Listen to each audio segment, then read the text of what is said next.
Welcome to Paranormal Palace Radio, where truth equals reality, and truth is often stranger than fiction. Hello, everyone. Welcome to Paranormal Palace Radio. This is your host, Royce, the Redneck Radio Man. And joining me tonight is going to be Marie D. Jones, and we're going to be talking about her latest book, Destiny versus Choice. And she's covering a lot of the big questions of life in this here, like does fate determine our lives, or do our choices make our all the difference? And it's a pretty in-depth book. I got the pleasure of reading this here book, and I can't say it definitively answers anything so much as it does bring a lot of interesting questions to the table. But then, too, I don't think this subject has a black and white answer to it to begin with. And I think Marie, unless I misread the book, came to the same pretty much conclusion overall. Marie, how you doing tonight? I'm good. Good to talk to you again. Oh, it's always a pleasure to talk to you, Marie. You got such interesting thoughts, and I think you and me share a lot of interests, like Hermetic traditions and alchemy and quantum physics and stuff like that. So it kind of, I think, just makes us feel natural around each other. Absolutely. So, at any rate, was I pretty correct in my assessment about the not being any real, definitive black and white answers about the destiny versus choice question, but a lot of interesting questions? Yeah, all it does is bring up more confusing questions, which is why this debate has been going for thousands of years. There's no answer. One big part of the equation is missing, and that's what's called first cause, and that is trying to determine the motivation or agenda for whatever created us. If there was a motivation, if there was an agenda, then that would speak to destiny. You know, that would speak to the idea of purpose, of predeterminism, even fate to a certain degree, although fate is pretty extreme. But without really knowing whether there was some kind of God or intelligent design and what its motivation might have been, we cannot answer this question completely. So a lot of it just comes down to faith.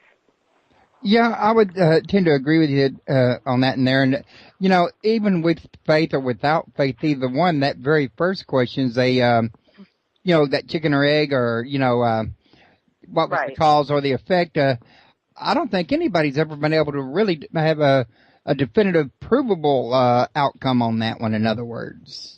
Absolutely. And, every religion has tried to tackle this. Every philosopher has tried to tackle it, and it always keeps going back to the same thing. If we live in a cause and effect world, we cannot. We have to know that first cause. Yeah, we couldn't be here if something didn't cause us. But then again, what caused the first cause? Yeah. Oh boy. Now see, you're doing the thing about when you try to contemplate infinity. Yeah. Exactly. It's like, okay, if the universe doesn't. Well, okay. Let's say the universe has an end. Well, okay. Well, what's after that? It'll make you nuts. And I honestly, when I was doing the research for this book, I had to stop at some point reading about the philosophy aspects of it, because these people were making me crazy. They just were trying to nitpick every aspect of this debate to try to answer the questions you and I are talking about right now, with the realization the whole time that they could, without knowing first cause. And I had never heard the term first cause before, but I kind of knew what I was getting into. I figured we're not going to really know, what the meaning of life is until we know what happened at the Big Bang and what happened before it, and who made it, who triggered it, and did they have something in mind when they did so? Was it random? Was it chaotic? Was it meaningless? Without knowing all of those things, the whole destiny versus choice journey is really taking a step in faith that whatever answers you are going to find are going to actually just really come from your individual experience, maybe. I think that's what it all boils down to in the end anyway. Yeah, I was just thinking while I was listening to you that at some point in time, even in an unbeliever's life, faith ends up being the thing that's relied on in the end anyway, depending on the circumstances. Right. The interesting thing, though, is I always thought fate and destiny were the same thing. And they're really not. Fate is really an extremist version of destiny. Fate is the belief that everything about your life is preset, predetermined, laid down in stone, and you're powerless, which is why in the great mythology stories you've got the three fates and the three goddesses that would dole out the fate of each human, and you were stuck with that. You had no maneuvering room. You could not make choices. Destiny is a little bit milder, a little more malleable, a little more fluid. You have a blueprint. You have a plan, but you have an awful lot of maneuvering room within that blueprint or that plan. Kind of like people. Oh, go ahead. I'm sorry, I didn't mean to interrupt you. I apologize for that, but I was just going to say. Oh, no, don't worry. Kind of like an end goal, but many different ways you could choose to arrive at that end goal. Absolutely, absolutely. I always say if you want to go to Hawaii, that's your destination. Okay, that's your destiny. But there's a million ways you can get there. There are a million people you can go with. You could decide not to go. So you have a lot of choices to how you're going to get there, but the ultimate destination remains the same. Well, actually, when you think about it, and this is a little bit on the morbid side, but death is kind of like the same way. We're all going to get there in the end. However, right. We all got our many different ways of arriving. Oh, that is kind of sick to think about, but well, yeah, and I think most of us, you and me included, believe that we don't just fade to black and that's it. That we do continue on. And of course, the great religions all believe in some aspect of reincarnation or the karmic wheel. So yeah, we're all going to die, but we may not necessarily all go to the same place afterwards or continue along the karmic wheel in the same sense. And yeah, you're right. We're all going to die differently. We're going to die at different times. I think what's interesting to ask is, people that die really young or they die very tragically or violently, was that destined? Was that part of their destiny to do that? And then another question would be, what would be part of their destiny, and who would determine such a thing as that? Right. So we judge it as being bad or evil or tragic, but what if that was exactly how they were meant to die in order to carry out their own destiny and possibly even have an effect on the people around them, teach them lessons, help them break through or overcome challenges. So it really does get very philosophical when you think about destiny in terms of death, how people die. Some children that die, we think, oh my God, this is awful, this is so tragic. And yet, how do we not know that first cause set it up for that child to die that way for a reason? And again, it goes back to first cause. Which, of course, you got to question that even more so in the cases of children that don't even make it out the birth canal. I mean, they're never even given a chance in this here world, and that to me is even more of this here why. I mean, even a baby, you at least got to experience. In other words. Well, but you know what? Again, if we're going to take this one step further, we don't know if, again, the soul of that child chose to have that experience of not being born in order for the parents to learn specific lessons.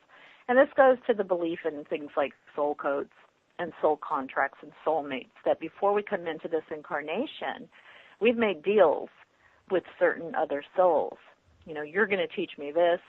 I'm going to drive you crazy and push these buttons so that you learn this, and that we've all made this agreement that we're going to choose who our parents are. We're going to choose, our siblings, our spouses, what have you. And we don't see all that stuff because it operates on that implicit, invisible level before we come here. Right. All we see are the effects. Again, we're not seeing the first cause. We're seeing the effects. So then we come here and we have all kinds of awful, tragic things happen, and it ends up being for a reason. I think a lot of people, too, when they get to a later point in their life and they can look back, they say, oh, wow, now I see that I really needed to go through that awful experience, even though at the time I felt like I was going to die. Now I see why it needed to happen and what I learned from it. I would tend to agree with you. I don't know about this soul contract. I mean, I've talked to guests about it before. I am familiar with it.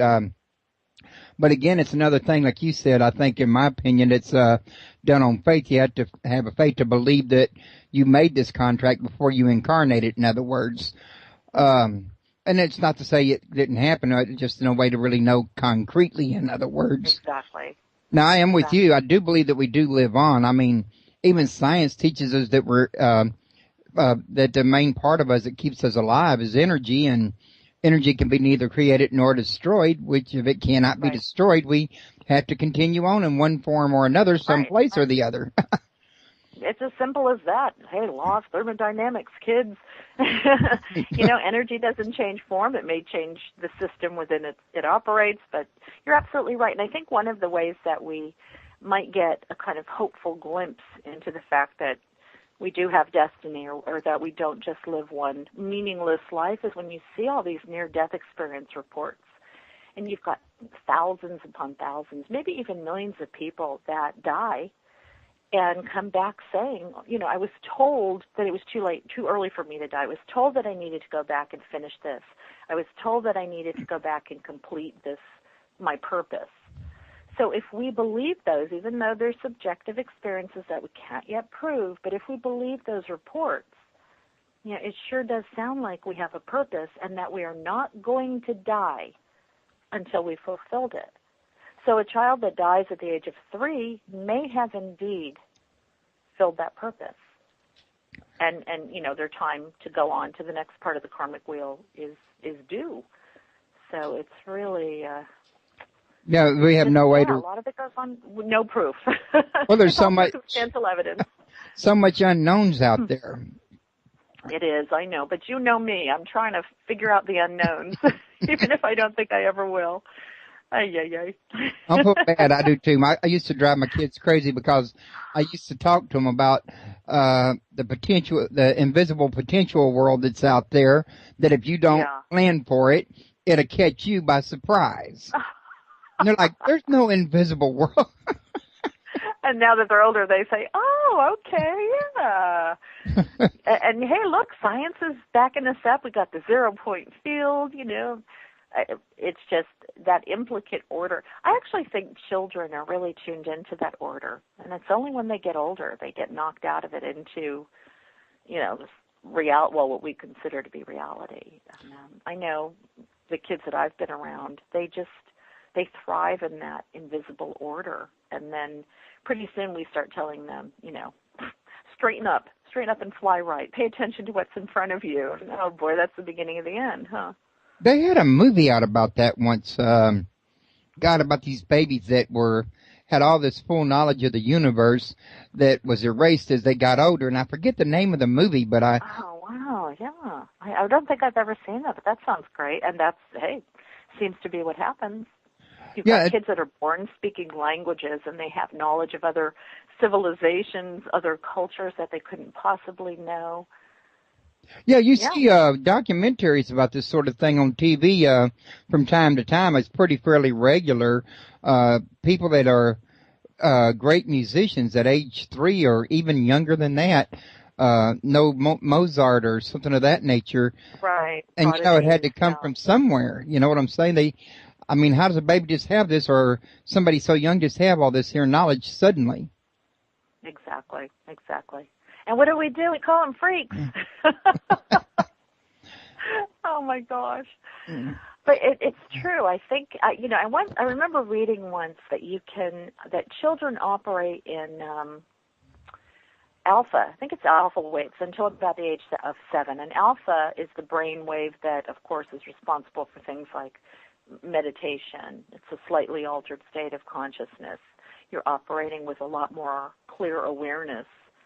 And I always thought that was really fascinating, because if that's true, then those first few years of a child's life, they're operating in a different brainwave than adults are. And here we are looking at them as being foolish children, or, that child's so odd because he, at the age of 3, can play Chopin on the piano, and yet that's part of their brain structure that just may be much more effective for them. And then as they get older, they end up, brainwaves change. And I think children have a lot of answers, but we really don't pay much attention to them, do we? Yeah, I think that's largely true. I've gotten a lot of answers from my kids over the years. Most of my kids my youngest right now is 17 years old. So they're almost all out, grown by now. But, Right. I'm at that age now that I can look back and say, well, look what I learned from them. And I noticed that, what was you going to say? I'm sorry. Well, they do teach us, don't they? We don't like to admit that, but... Oh, I don't mind admitting it, but I know a lot of people don't because they're like, well, we're the grown-ups. We're supposed to be the ones who know. Exactly, yeah. We can't admit that our kids know more than we do. Come on. Oh, that's funny. But children, they do definitely have their moments, and they can really, cause you to stand up and take notice. Right. Exactly. I mean, I used to have this rule that to keep my kids from arguing with me, I took this up from my sister. Rule number 1, Daddy's always right. Rule number 2, if Daddy's wrong, see rule number 1. I like that. And I'm not going to do that, but put Mommy instead. Well, actually, my sister had it with Mommy. I changed it to Daddy. But that's classic. I did something really dumb one day, and I went, stupid Roy, stupid Roy, stupid Roy. And my son John was in the kitchen, about 6 years old, says, well, Dad, I'd like to argue with you about that, but I'm remembering rules number 1 and 2. Exactly. And how many times did our parents do that to us, right? When we were trying to express ourselves. So it is that karmic wheel that's ever turning. Well, yeah, and I think a lot of times also the environment may suppress any talents or any connections that we have as kids. If our parents ain't doing it, the church is, or the teachers are, or even your fellow classmates to some degree. If you exhibit anything out of the ordinary, the kids on the playground will call you a freak. Absolutely. Peer pressure, societal pressure, familial pressure. Later on, you get married and your spouse pressures you to change and be a certain way. We are doomed from the beginning to not be authentic. And I think destiny has a lot to do with, if you find your destiny, you really are just finding your authenticity, who you really were meant to be. Yeah, and it's kind of like I think you said earlier, I think there is a large place where destiny plays a choice and where fate plays a choice. I think a lot of times it's like groundwork that's laid out. You got cause and effect. That can, to me, lead into fate. I mean, if you do this, the end fate of that is going to be this. Exactly, right. The karma, cause and effect, that whole thing would operate seemingly under that system. But on other hands, you could choose to go to the corner, to a store or a school 5 or 10 different ways as long as you get to your destination. Right, exactly. And I think that had we not been given any free choice at all, what would be the point of life? We would be powerless. We would be slaves. We would be zombies, basically. And I don't really understand. To me, it has to make sense. Something always has to make sense to me. It doesn't make sense to me that whatever created us would throw us here for nothing. I really feel like it makes more sense to believe that we come here to evolve and to evolve continuously. And we may have a destiny. We may have a destiny in this life. We may also have an ongoing evolutionary destiny that it's going to take 1,000,000 lives to finally get to the end point of. But that makes more sense to me than something creating life in all of its complexity and sophistication for no reason. It just doesn't make sense to me. I can't prove it. Well, there you are. I created you. Yeah, I know. That's I'm gone. I'm on the next one. The wall some more. But yeah, I can see what you're talking about, and in the same token, on the opposite side of the coin, that structure, you got to have that. I mean, it's within the boundaries of destiny and fate. I think is where we get to evolve at. In other words, I mean, too much structure, we have no choice. We go one way. There's no evolving. Too much free will, we have nothing to guide us. We're not evolving. If you put us right in the middle path of both of them in the right ways, then we have a chance to evolve within the ground rules, is what it seems like. Exactly. And that's exactly where the truth seems to be, right there in that middle road, where you're given a foundation, you're given a structure. Even the universe has a structure, has a blueprint, it has laws, even though those laws may get overturned occasionally. There are laws that operate, laws of motion, gravitation, thermodynamics, whatever. But we are still able to operate with some choice within the framework of those laws. And the same thing applies on a human individual level with genetics, with DNA. We come into this life with a physicality that has been predestined by our parents and their parents and their parents and all the way back to first cause again. It will determine our eye color, our body build, how tall we are, bone structure, etc. Even to a point, some of our behaviors and what diseases we may end up with. And yet, when it comes to personality and behavior, we sure have an awful lot of choice there. We have an awful lot of choice as to how we're going to develop certain gifts that we've been given or talents that we were born with, or not develop them. So it's that middle road where everything seems to kind of balance out. And yet, some people, like me, really have a good sense of destiny. And I've always had a sense of destiny ever since I was a child. I like to say I'm one of the lucky ones, but I don't think it's luck. I think I just was one of those kids that always knew I was destined to be a writer. I was destined to express myself with a written word. That doesn't mean that I have a destiny and the guy next to me doesn't, because he didn't know what he wanted to be ever since he was a kid. It just means that for some reason I stumbled upon my path with an awful lot of clarity as a child. And other people do it later. Some people never do it. And I think a lot of people, they never find their destiny due to the environmental teachings that surround them as they're growing up as well. Right, exactly. Some of it is their fault because they just, they're not taking responsibility for the life that they're living. But you're right, a lot of it is environmental, again, all of the exterior influences of society, of siblings and parents and the family unit, of school, of peers, colleagues at work, religious beliefs, philosophical and cultural beliefs. I mean, we are hammered with other people's ideas of how we should live our lives. No wonder we're screwed up and don't know what to do. It's a wonder we have any of our own. Well, that's right. See, people have to listen to radio shows like this and read books like mine to figure out. But it is tough, and I'm not saying I have it all down pat either, because a lot of times I'm confused and I'm not sure if something that I'm doing is a part of the destiny that I feel like I'm being drawn towards. And that's when choice really comes into play, because I think that people make choices. They know inside, deep, intuitively, instinctually, if they're making a lousy choice, and they know if they're making a good choice. I think a lot of it comes down to how you feel. Is this propelling you towards something that excites you, that makes you feel good, like you're being authentic?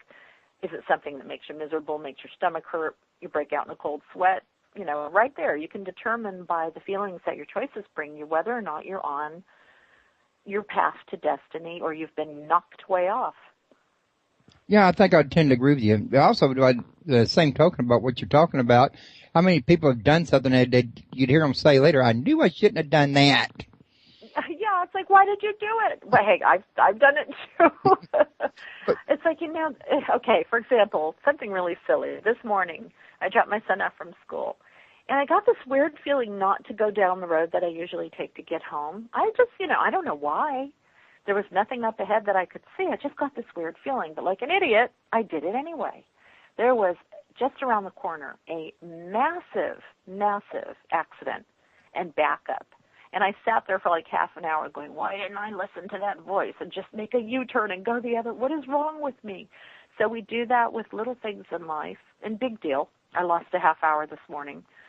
But it's when we do it with bigger things in life that we really get in trouble. When we marry the wrong person, even though our gut tells us, don't marry that person. When we pursue a vocation and it's really what our parents wanted for us, not what we want. Yeah, and there's a lot of that goes down. Yeah. Really. And then we wonder why we're so miserable, why we get so many autoimmune diseases, which I believe are directly tied to the stress of not living authentically.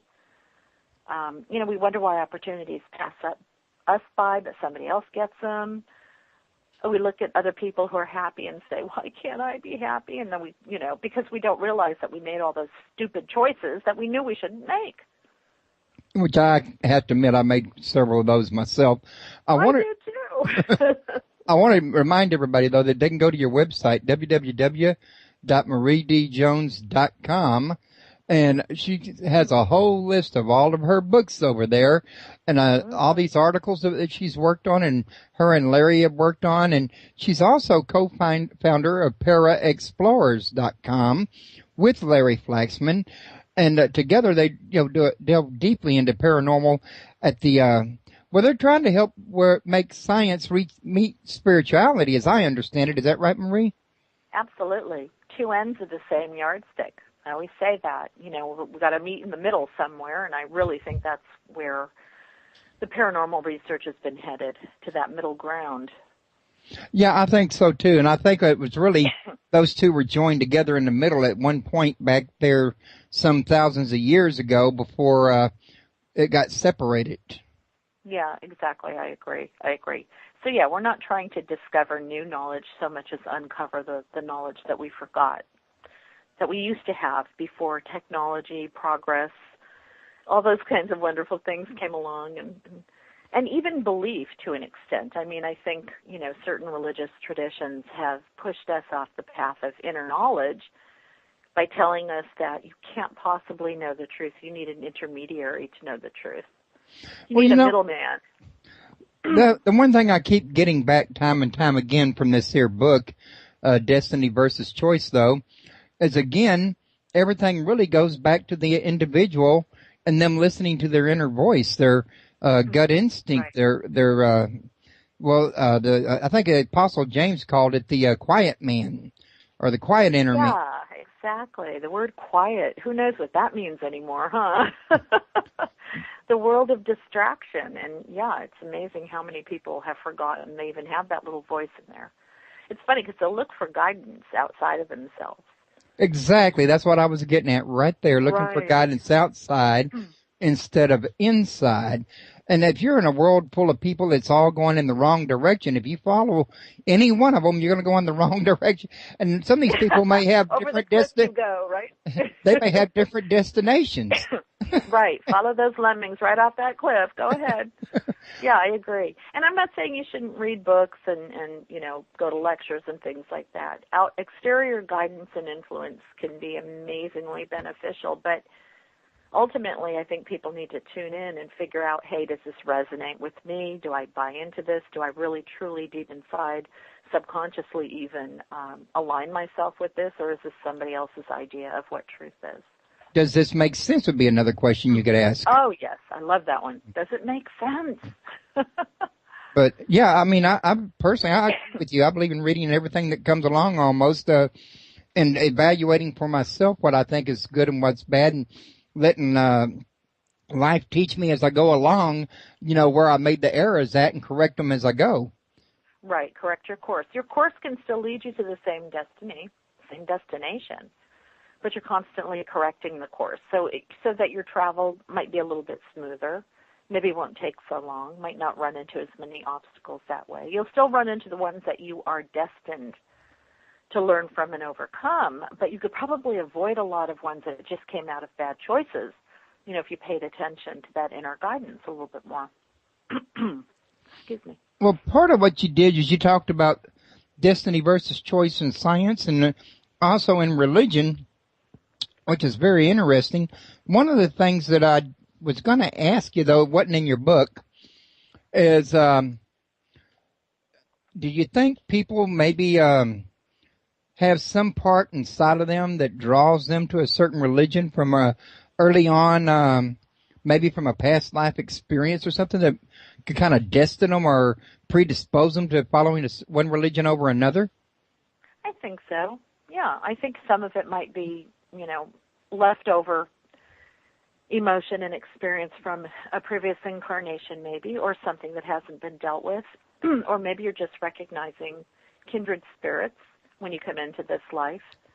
And that could be why religion is so popular, because we're looking for people who feel the same way we do. That's our tribe, so to speak. But I do think that a lot of people get involved in religion to cop out on life, to not take responsibility, to not lead, to be followers, to not have to think, They defer their ability to function to someone else, and they do it under the guise of religious belief. Now, I'm not saying everybody does that, but I think a lot of people do. And I think it's the same with political belief as well. We may gravitate towards certain ways of looking at the world. I know I gravitate differently towards people in my family that I love dearly. But then at the same time, I think there's a lot of people out there that buy into certain political beliefs for reasons that have nothing to do with destiny at all, or even feeling or emotion. I think it's more about wanting to just be led and not have to lead yourself. Yeah, I think there's a lot of truth in that. I had a long talk with a friend of my wife's named Zoe about this same thing, and about how, that's why some people are employers while other people are employees. Some people are church deacons and pastors while others are the congregation. Right. And, everybody, if you follow from one place to the next, they seem to be very content in their role. There's no initiation to move up except for the people who've already moved up. Right. Yeah, that's one of the issues, is just staying stuck in the role that you've been playing and never, ever stopping to question long enough whether you still buy into that role or believe in it or even need it. You may have already gotten everything you could get out of that role, but because it's comfortable, it's your comfort zone, you don't want to break out of it, so you stay there. And those are the people that never really reach their destiny. They never really experience the fullness of their authenticity because it's so much easier to stay stuck in that comfort zone. And maybe they're afraid to take a chance of the unknown as well. Right. You step out of that comfort zone, you could get hit by a bus. It's scary out there, but at the same time, that's where life is. And it's almost like if you don't choose to break out of that comfort zone, you're kind of like the Walking Dead. That's the way I like to refer to it, because I see people that are like that. They're going through the motions. They are going through the motions. I think I've seen people like that too. Now, me personally, I'm the kind of person that I could never trust somebody else's judgment as it relates to my life and my reality. Exactly. I mean, that's what I'm afraid of is, well, if I follow you and you mess up, then I'm going to go down with it. No, I want to just take charge of myself. At least that way I make my own mistakes. There you go. If I'm going to go down, I'm going down for my own stupid choices, not yours. But that's true. At least you feel a sense of freedom. You may still, again, have that destiny. You may still have a path in your life.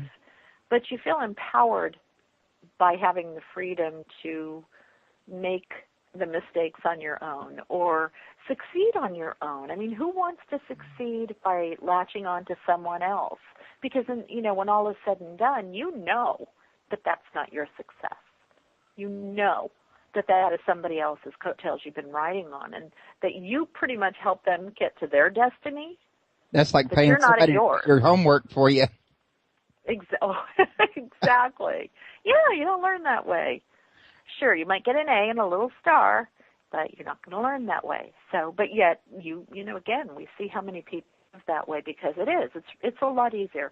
And there have been times when I've kind of felt like, I'm so tired of trying to do the right thing and make the right choices. I'm just really tired. Can I just follow somebody? Can you just live my life for me?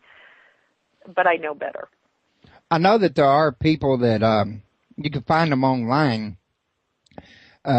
They're called Gore, that they actually ask people to be their master because they prefer this type of lifestyle. And some of them, I've been told, were like doctors and lawyers and people in high-stress jobs that, like you say, just wanted to get away from the pressure and be the follower instead of the leader, in other words.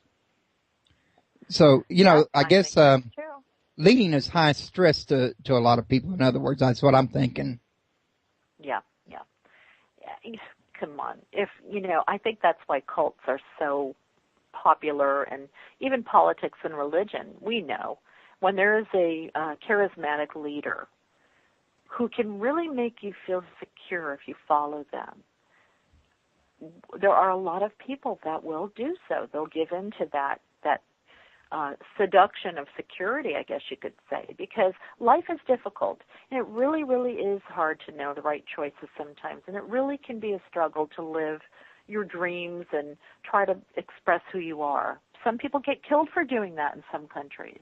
So if somebody comes along and they can seduce you into following them, and, telling you what your role will be as one of their followers, I can see that being very attractive to a lot of people. I think I would tend to agree with you. It would be, some people, I think it again depends on a person's personality largely. I think some people are more extroverted and some are more introverted, and maybe that plays a role. Right. Yeah, and if you're a really smart leader, you know how to play on the strengths and weaknesses of people too, to get them to pretty much hand over their destiny to you and follow you and empower your destiny. And I think we see that a lot with people who, some crooked church leaders who have all these followers who literally turn over every dollar they have. And I've seen this happen with a member of my own family, not my immediate family, but, you're giving the church every paycheck, and you're literally giving your life away to the church without ever really questioning whether or not that church leader is on the up and up. What do they need the money for? How easily we will give our fate or the outcome of our lives to someone else just because we've bought into the belief that they are better than us, more important, touched by God, whatever you want to say. That's very scary. I mean, I really think that was the power that Hitler had over the populace. He had the ability, the charismatic ability to make people feel like this is my destiny. This is the entire country's destiny, and we saw what happened with that, Jim Jones would be another, I think. I think he's even a better example, too, because, oh, wow, I mean, it's one thing to go out and murder and slaughter other people. It's another thing entirely, wow, to get them to believe that they should do it to themselves. That is the ultimate act of giving up control and power over your life. Tragic.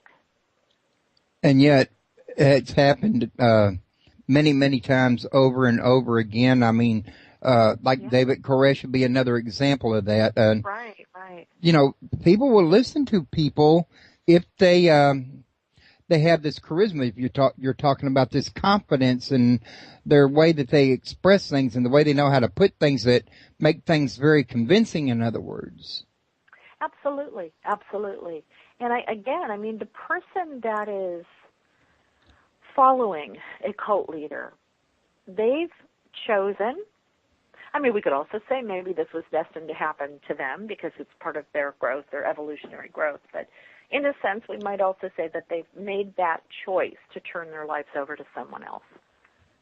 And, again, cause and effect. Well, when you turn your life over to someone else, you're now living their destiny. You've lost yours. Or their destiny becomes your fate. Right, exactly. Well, I like that. There you go. Yeah. But again, we have to wonder, though, is everybody that's involved in a situation like that, did they make an agreement beforehand to be involved in that, to try to teach us a lesson that obviously we keep repeating, so history keeps repeating itself. We don't learn our lessons very well, do we? But, yeah, again, without knowing that first cause, we could say, well, somebody who follows a cult and commits suicide, that was their destiny. But we could also say it was their choice. It had nothing to do with destiny. So then you'd have to apply the same principles to the Inquisition and the Crusades, that they chose their path with their belief in Jesus or their belief in Christ that was different from the church's belief in it, and that turned their destiny or their fate into what they ended up getting, in other words. Exactly, and that's what becomes very tough for us, is to look at tragic events, even something like the 9/11 terrorist attacks. We can believe that was an awful, awful tragedy, awful choices made by people, but what if it was the collective destiny of humanity to go through an event like that in order for certain things to be learned, for certain things to shift, for entire belief systems to make a huge shift? We just really don't know. And you have to wonder, too, if some people choose to apply meaning to tragedies, because it's easier for us to deal with it. So something awful can happen, and we apply meaning to it. We say, well, it's part of our destiny because it makes us feel better. And maybe it is totally random. But again, what makes sense? What makes more sense? It doesn't make sense to me that randomness exists. Well, you don't see randomness in creation. I mean, a tree is a tree. It just, yes, you got trees here, grass here, but each one is actually segregated. You could tell it was designed to serve a purpose, and it's put in its exact place to function in an exact way, in other words. Exactly. And also, if you look at nature, and I think nature is the greatest educator that we have, if you look at the way nature operates, everything is perfect. Everything knows what it is. It knows what to do. It knows how to function. It knows how to exist. The one species that screws up everything is us. We're the only ones that mess with this very sophisticated, preset way of being. A tree knows how to be a tree. It knows how to survive until somebody comes along and cuts it down or burns it down or what have you. I think nature knows how to be nature. We do not really know how to be human beings. I think there's a lot of truth in that. And, if we really knew that much about what we were doing, it seems like we'd have one set religion for all of humanity instead of all these different ones to choose from where nobody can figure out which one's right if there is a right one. Absolutely. And that shows you how much, nature versus nurture, definitely the way that we're raised, our parents, again, where we grow up, how society has influenced us. That all has a lot to do with what we end up saying that we believe, what our religious, philosophical, political beliefs are. Oh, yeah. But then you have to wonder how much of that might be inherent. And I know that there's been a lot of real current research. Some I was able to get into the book. Some of it happened a little later after the book was already in production. Some neuroscientists who had done some brain research into what parts of our behavior might actually be genetic, might actually be inherent, and not something that we can choose or a product of our environment. And it was surprising because they found that there are things that we are genetically destined towards, such as depression, certain types of violence, schizophrenia, just things like that.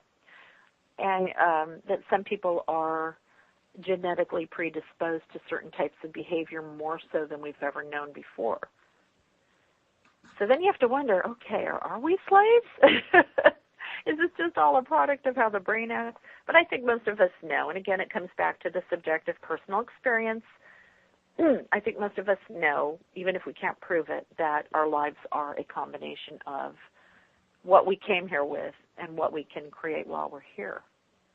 Yeah, I've read that the ancients in the old mystery schools knew that a lot of life really dealt with knowing about life, how much of reality is energy and how you can manipulate this energy to turn life into your favor.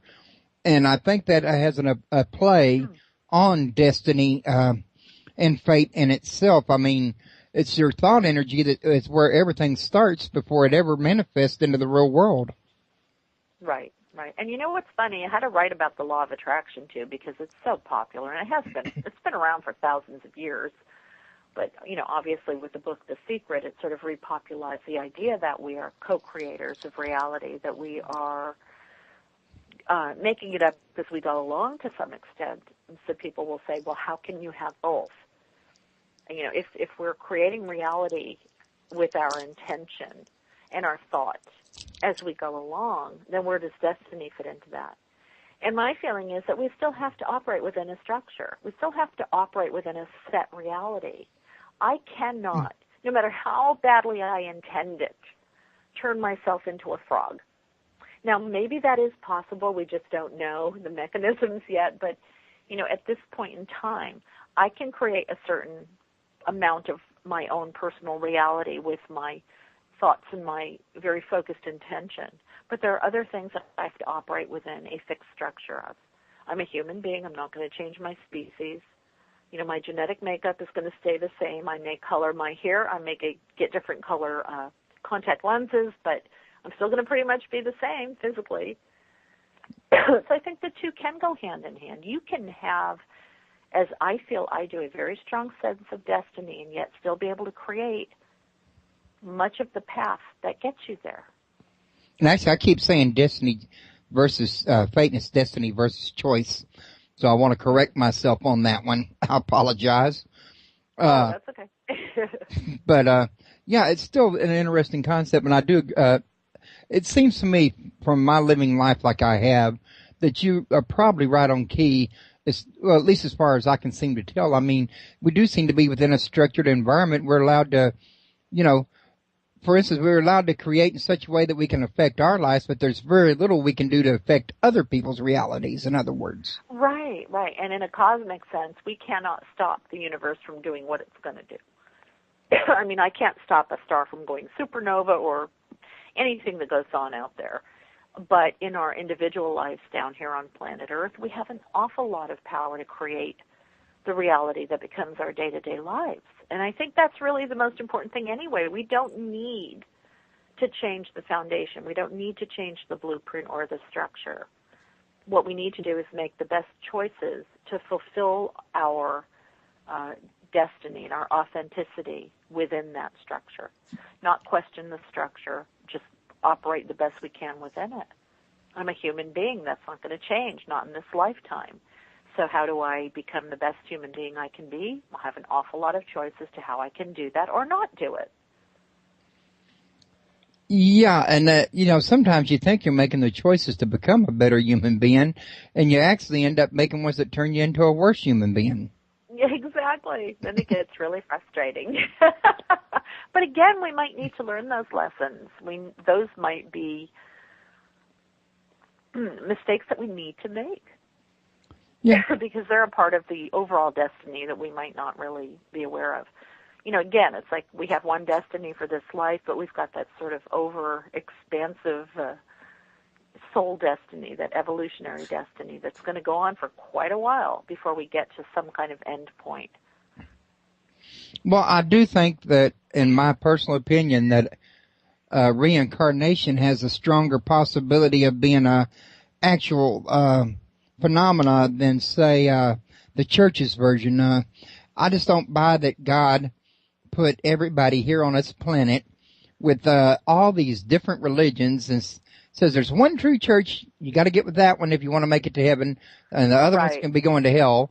And in one lifetime, you're going to figure out which one's which with all this confusing input coming in other words. Exactly. It's, you know, in my Father's house are many mansions. I mean, wow, if that's not the multiverse, I don't know what is. But I think the foundation of all of the great religious traditions understood the metaphysical and spiritual concepts that we today are talking about. But it was all the dogma and doctrine and rules that got piled on afterwards that really started to lead people astray. And, of course, the belief that you needed some kind of middleman through which to align yourself with your Creator, whatever that might be for you. God, source, the force, whatever. But the belief that you need somebody to go through to experience that really was a method of control, a method of domination. And I think a lot of people because the middleman gets to be the ruler. Yeah, exactly. But I think, you know, people are waking up and realizing, wait a second, I can get to that divine energy just like anybody else can. I don't need a middleman to do it, especially when I feel like maybe the middleman has not been telling me the truth. And that's been something I've thought for, I can't tell you how long now, is that, you know, having a church as a go-between, and I'm not trying to down churches. I don't agree with them, but I'm not trying to go out of my way to down them either. But to have them as a middleman between you and God, like they like to put Christ as the middleman in between you and God. Well, it kind of like is putting a bridge between you and God. I mean, where do you get the one-on-one relationship with a middleman in between, keeping you apart? That's kind of like having a wedge. Exactly. It's really pushing the concept of separation, when I think inside of us we all intuitively know this is about unification, not separation. The idea is to feel at one with the divine, at one with everybody and everything else, not separate from it.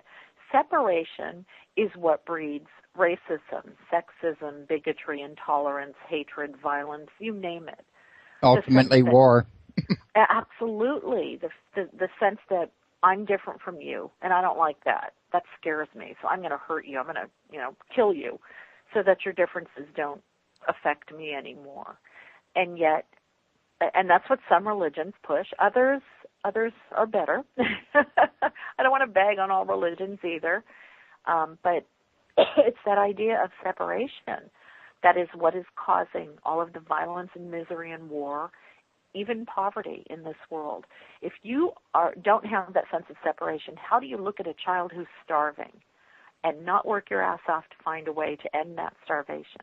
And again, people could say, well, maybe it's the child's destiny. It very well might be that child's destiny to be starving, but why? I would say probably to teach us compassion. So we're all connected. Our destinies are all intersected, whether we want to face that or not. So that idea that, oh, you're separate from God, you're separate from the priest, you're separate from the Pope, you're separate from, the whatever the clerics are in other religions, you're separate from your neighbor, you're separate from the person down the street who has a different religion. It's really all meant to make people feel afraid. And when you're afraid, you're controlled. You're a lot more easily controlled. And a lot easier to pit against each other. Right, absolutely. So that the people who have initiated those beliefs in the first place can gain more power. Because I think a lot of people buy into religions that they don't even really agree with the beliefs, but it's some of the beliefs they may feel at home with, and that's enough for them. Everybody wants to feel needed, taken care of, protected, secure, and I think religion provides that for a lot of people. But again, you give up your ultimate destiny when you give up your power. And that's the real trick right there. Me personally, I'm not up for giving up my power to nobody other than the Creator himself. Right. I just how much can't. misery have you had in your life when you have given up that power? Well, I've learned not to trust other people somewhere. Yeah, there you go. See? No offense, Yeah. no. I mean, I don't mean that in a personal way, but I mean, I tend to learn that, hey, if I'm going to suffer something, I really want to do it on my own. It's easier to like other people when I'm not blaming them for my problems. Yeah. Ooh. But isn't it fun to blame? Let's see. We could blame God, the devil. We could blame Republicans. We could blame Democrats. We could blame our parents, our children, our spouses, society, the schools. Who else? What else could we blame? We are such a blaming species, and that is the ultimate act of giving up your power. It's called victimhood, where you're blaming everybody else for your own crap, your own mess. And they're society, and they're blaming you for theirs. So society mirrors back to us, I think, our beliefs. So I'm glad you said that. Yeah. Yeah, because I've always told my wife and kids, I said, you can't be the victor and the victim in the same time. Yeah, exactly. And people who are miserable and unhappy need to realize that life is a mirror for their predominant thoughts and their predominant beliefs. So if your life is full of hate and intolerance and anger and misery, well, look in the mirror, because you're giving that energy out in some way. You're buying into it. You're perpetuating it. And you should be denouncing it. Yeah, or at least changing your, shifting your beliefs, shifting what you want to see in the mirror, shifting yourself. I honestly think that the people that we draw into our lives reflect back to us some of the things that we do not like about ourselves. That's interestingly enough. I think there's a lot of truth in that. I think it's just a means of, getting you to look at yourself. Right. Which could be something that you planned out with that person ahead of time. The people that drive you the craziest could be your best, greatest soulmates, because they're the ones that are really pushing you to overcome old beliefs, and old programming, so that you can move on and evolve and move toward your destiny. So those may end up being the best people you can possibly have around you at the time. I think I had to learn that lesson myself over a period of a marriage that didn't go quite right until later on. Yeah, me definitely. and my wife, definitely. to a stormy period before we got to a calm period. And during this here period, I realized that, I was actually learning to control my temper through her pushing my buttons. Yeah, see, she was your teacher. You might not have thought that at the time, and isn't that funny how we hate these people at the time? It's like, oh God, I just want to kill this person. And then later on when you look back, you think, wow, that one person that I couldn't stand is the one that helped me break through this particular block or challenge and overcome it. And then you could hate them just a little bit less. Well, Joe, it's 5 minutes till. I wanted to once again remind everybody that you can purchase her books, all of them, at Amazon. And you can also go to our website, www.mariejones.com. And real quick, let's let Marie go through all these lists of books that she's got, because I would probably miss some reading them where I'm reading them right here and now. You want to tell everybody about some of your other books? Wow. Well, the last book Larry and I did together was, The Trinity Secret, The Power of Three and the Code of Creation, which was a really interesting book about why the number 3 is so profound to human beings.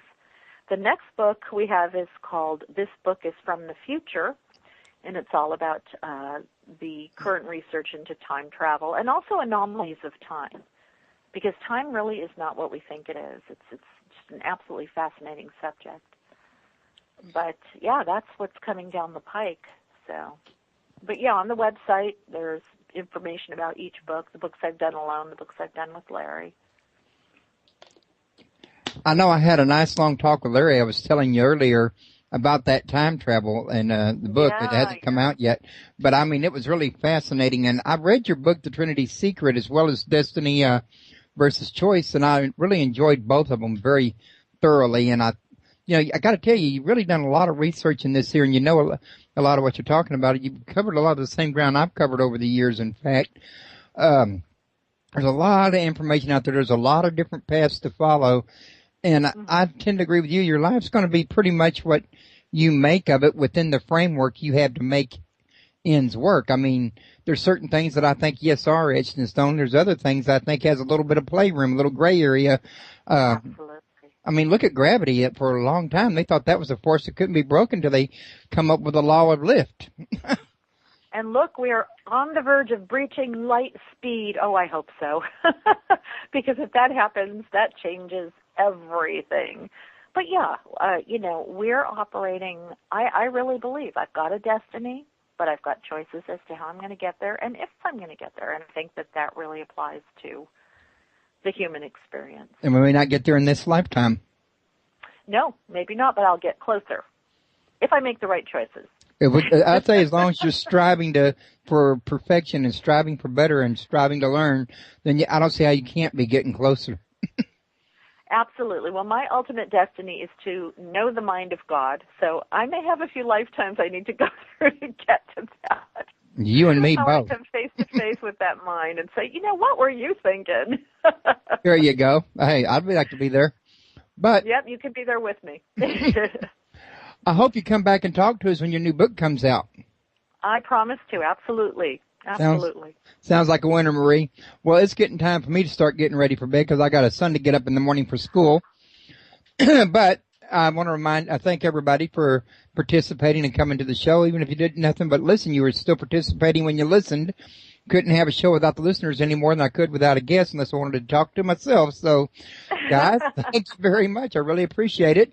And, Marie, I'm going to have this here in my archives tomorrow like I usually do, and I'll send you the link to that. And I've been here lately adding them to YouTube as well. Awesome. Wonderful. It was a great conversation as always. Thank you, Marie. I enjoyed it myself. I always enjoy talking to you. You're very nice. I really have a lot of appreciation for you. Oh, thank you. The feeling is mutual. All righty. You have a good one. I'm going to go ahead and call it a night. Sounds good. Take care. Bye-bye. Bye-bye.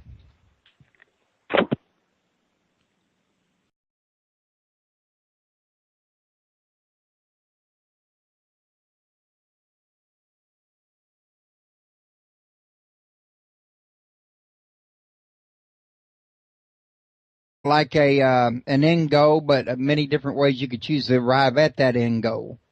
Absolutely, absolutely. I always say if you want to go to Hawaii, that's your destination. Okay, that's your destiny. But there's a million ways you can get there. There are a million people you can go with. You could decide not to go. So you have a lot of choices to how you're going to get there, but the ultimate destination remains the same. Well, actually, when you think about it, and this is a little bit on the morbid side, but, death is kind of like the same way. We're all going to get there in the end. However, Right. We all got our many different ways of arriving. Oh, that is kind of sick to think about, but well, yeah, and I think most of us, you and me included, believe that we don't just fade to black and that's it. That we do continue on. And of course, the great religions all believe in some aspect of reincarnation or the karmic wheel. So yeah, we're all going to die, but we may not necessarily all go to the same place afterwards or continue along the karmic wheel in the same sense. And yeah, you're right. We're all going to die differently. We're going to die at different times. I think what's interesting to ask is, people that die really young or they die very tragically or violently, was that destined? Was that part of their destiny to do that? And then another question would be, what would be part of their destiny and who would determine physics and stuff like that? So it kind of, I think, just makes us feel natural around each other. Absolutely. So, at any rate, was I pretty correct in my assessment about the not being any real, definitive black and white answers about the destiny versus choice question, but a lot of interesting questions? Yeah, all it does is bring up more confusing questions, which is why this debate has been going for thousands of years. There's no answer. One big part of the equation is missing, and that's what's called first cause, and that is trying to determine the motivation or agenda for whatever created us. If there was a motivation, if there was an agenda, then that would speak to destiny. That would speak to the idea of purpose, of predeterminism, even fate to a certain degree, although fate is pretty extreme. But without really knowing whether there was some kind of God or intelligent design and what its motivation might have been, we cannot answer this question completely. So a lot of it just comes down to faith.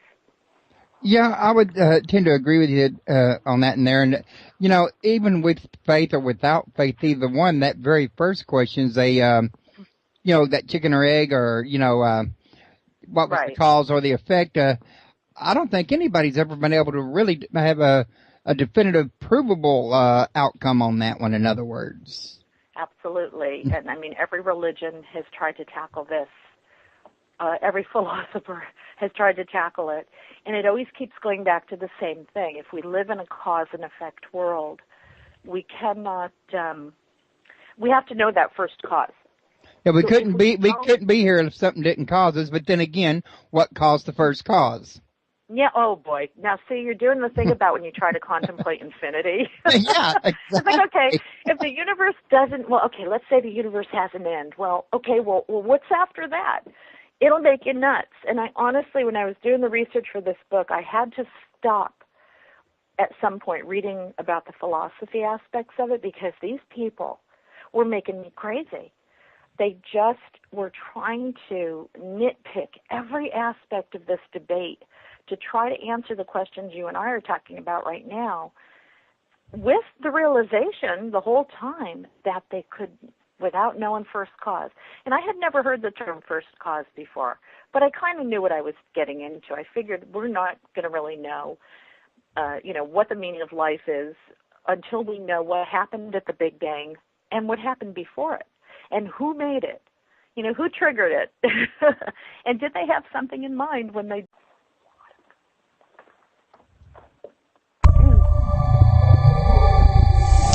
Welcome to Paranormal Palace Radio, where truth equals reality, and truth is often stranger than fiction. Hello, everyone. Welcome to Paranormal Palace Radio. This is your host, Royce, the Redneck Radio Man. And joining me tonight is going to be Marie D. Jones, and we're going to be talking about her latest book, Destiny versus Choice. And she's covering a lot of the big questions of life in this here, like does fate determine our lives, or do our choices make our all the difference? And it's a pretty in-depth book. I got the pleasure of reading this here book, and I can't say it definitively answers anything so much as it does bring a lot of interesting questions to the table. But then, too, I don't think this subject has a black and white answer to it to begin with. And I think Marie, unless I misread the book, came to the same pretty much conclusion overall. Marie, how you doing tonight? I'm good. Good to talk to you again. Oh, it's always a pleasure to talk to you, Marie. You got such interesting thoughts, and I think you and me share a lot of interests, like Hermetic traditions and alchemy and quantum. We did so. Was it random? Was it chaotic? Was it meaningless? Without knowing all of those things, the whole destiny versus choice journey is really taking a step in faith that whatever answers you are going to find are going to actually just really come from your individual experience, maybe. I think that's what it all boils down to in the end anyway. Yeah, I was just thinking while I was listening to you that at some point in time, even in an unbeliever's life, faith ends up being the thing that's relied on in the end anyway, depending on the circumstances. Right. The interesting thing, though, is I always thought fate and destiny were the same thing. And they're really not. Fate is really an extremist version of destiny. Fate is the belief that everything about your life is preset, predetermined, laid down in stone, and you're powerless, which is why in the great mythology stories you've got the three fates and the three goddesses that would dole out the fate of each human, and you were stuck with that. You had no maneuvering room. You could not make choices. Destiny is a little bit milder, a little more malleable, a little more fluid. You have a blueprint. You have a plan, but you have an awful lot of maneuvering room within that blueprint or that plan. Kind of like people. Oh, go ahead. I'm sorry, I didn't mean to interrupt you. I apologize for that, but I was just going to say. Oh, no, don't worry. Kind of